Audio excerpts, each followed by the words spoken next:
Well, I think what we're seeing play out in today's volatility in the market is sort of that reaction to what the Fed quandary really is.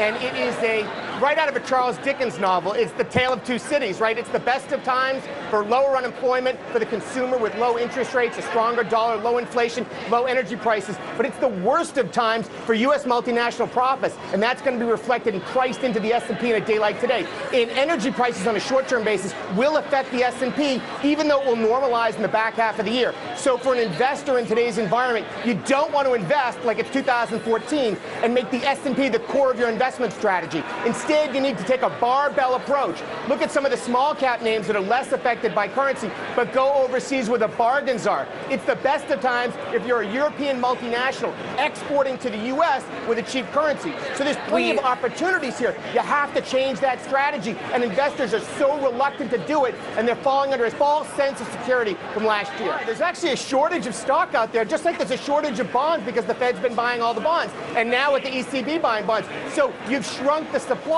with a lot of inflows of liquidity. Yeah. So it's not the public markets that I worry about. To echo Mark Cuban's comments from a week ago, it's the private markets I'd worry more about in terms of valuation than the public markets. This will normalize itself. There's such this preoccupation with the Fed may or may not do, that Fedophobia, and that's nonsense. It'll work itself out the second half of the year, but you've got to change your investment strategy to take advantage of it. There are a lot of emerging markets who depend on either U.S. dollar funding and have a lot of U.S. dollar debts, or they have, funding sources of things like oil that are tied to the U.S. dollar as well. Larry, so to the point here, I mean, there's going to be trauma from this move that comes back and affects us, even if you could argue directly a strong dollar could ultimately be a good thing.